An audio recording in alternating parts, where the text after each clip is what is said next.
Dave Parisi, FixMyFitnessClub.com. Hello members, we are here with Rob and we're talking a little bit about the VMO, okay? VMO, vastus medialis obliquus. If you look at your leg and you look down on the medial side, you see that small teardrop on the inside of your knee. That is a patellar stabilization mechanism. Basically what it does is it goes from 0 to 30 degrees of extension. It pulls the patella medially, and it starts to fight with the vastus lateralis. So the VL and the VMO, they do not have a good relationship with one another. They fight with one another. And the reason they do that is because the VMO is usually always weak. It tries to stabilize and keep the patella in a tracking system. Okay, there's a certain articulation, or what's called orthokinematics. Ortho coming from joint kinematics, meaning motion. There's a certain motion, or the patella needs to ride in that track and stabilize. And the VMO is responsible, that's its role, like the rotator cuff is in the shoulder. As we age, as we exercise incorrectly, we start to inhibit. Okay, so the VMO becomes what's called the environment of being in inhibition. And when it's inhibited, it doesn't work properly, it doesn't contract properly, and you start to get knee pain. One of the things we can do to check for it, Rob's laying down here, could be on the floor, on a massage table. I have a towel rolled up under his knee. I'm going to have him contract by pressing his knee into the towel and seeing if he feels, or I can palpate the VMO and see if it contracts. If he has a strong VMO and it's engaged neurologically, he can send and it can receive the signal to contract. That heel is going to lift slightly. And you can see that it is lifting, and as I'm touching the VMO, he's got a nice contraction. As a trainer, that's going to make me feel comfortable that he has an active VMO, and we can move on to the next. So right now, I'm going to show you some additional things you can do with the VMO to help strengthen it in a functional environment. This way, when you're training, you're not going to have the knee pain you might be experiencing now. All right, Rob, let's go back to the, we'll go to the bench first.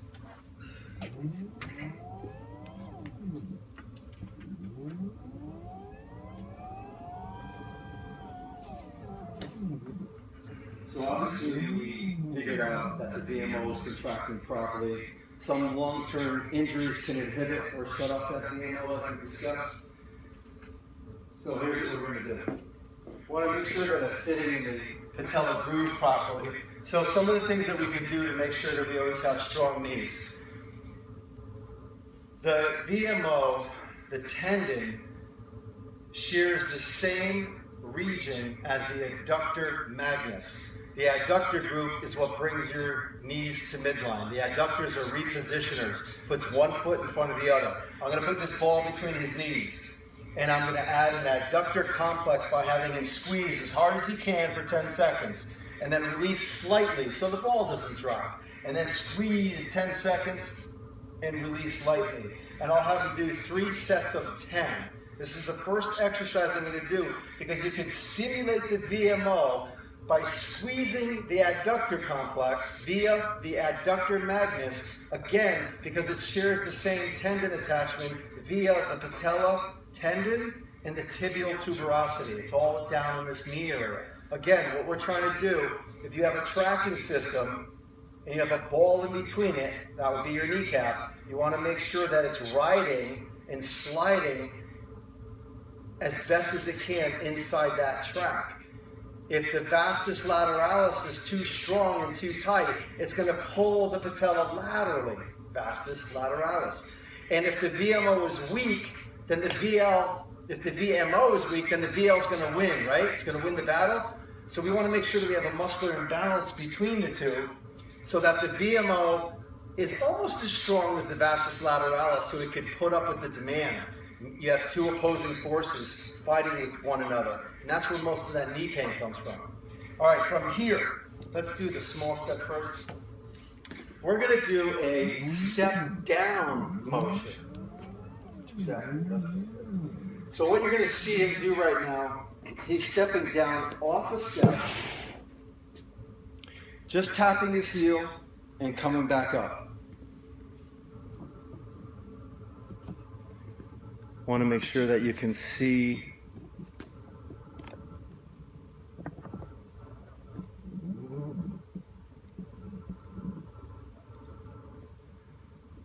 he's standing on a very small step. It's about possibly 3 inches off the ground.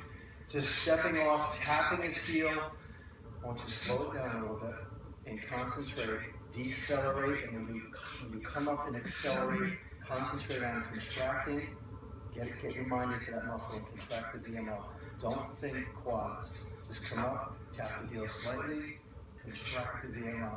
So this is a functional thing. Now, when you do single leg movements like this, you will be far stronger in your double leg movements. Single leg training is superior to get your body prepared to do all the double leg movements like squats and things of that nature. So you do this and you accomplish this with a step back lunge, and you're on your way to rehab that knee pain you're experiencing right now. So from here, let's go to the next step.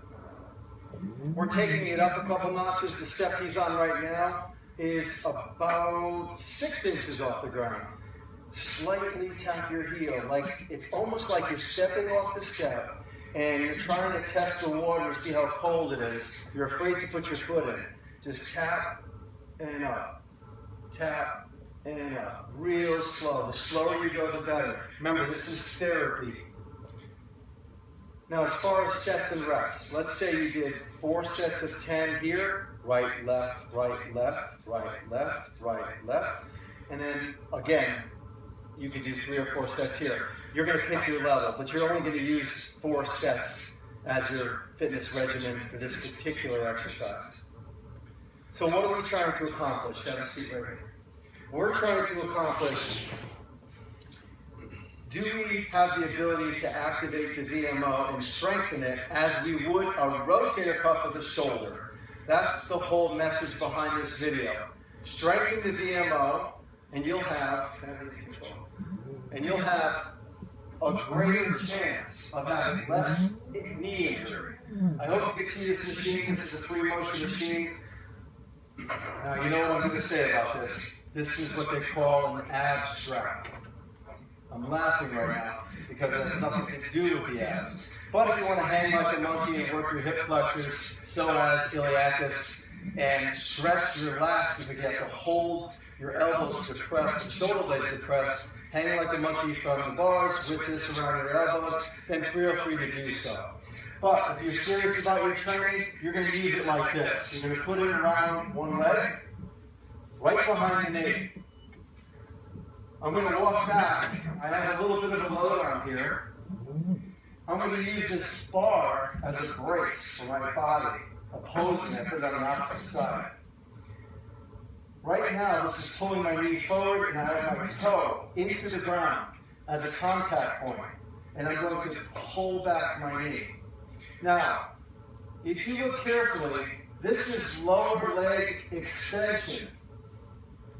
Okay, it's just if I was doing this. If I was to extend my lower leg out, that's exactly what I'm doing, but I'm pulling back. And as I pull back, 0 to 40 degrees, I'm activating, if I have the ability to activate, and it is not a sleeping mechanism. Hopefully it's awake and I can neurologically connect and engage with the VMO.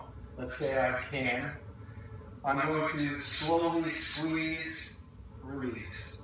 Squeeze, release. I like this contact point on the other side. Here's the reason. I want my body to be as fixed as possible as I go through this. I don't want to have to balance with this pulling me and stabilizing. If I had something to hold on here, that would be awesome.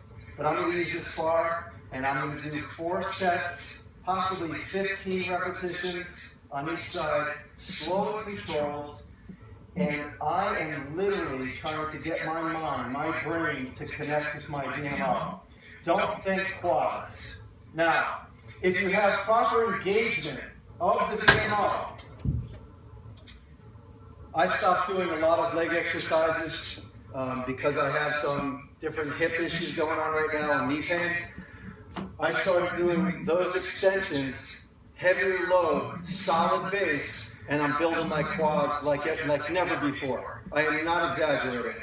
So for you bodybuilders out there looking to increase hypertrophy in the quadricep region, try those terminal extensions and you'll see amazing results. In the meantime, change your program. Do kinetic chain tube walks. They're on my site right here at fixmyfitnessclub.com. Do things that are out of the box. Don't always squat and wall sit and leg extension and leg curl and call it the day. Do things that are more functional, that your body can adapt to over time, that are unaccustomed. Single leg movements like that single leg step back lunge to make you stronger in your double leg movements. I'm Dave Parisi with Rob. Don't forget Rob. FixMyFitnessClub.com. We have more exciting videos coming your way. Thanks for watching. I'm the man. I'm the fucking man. Fuck you.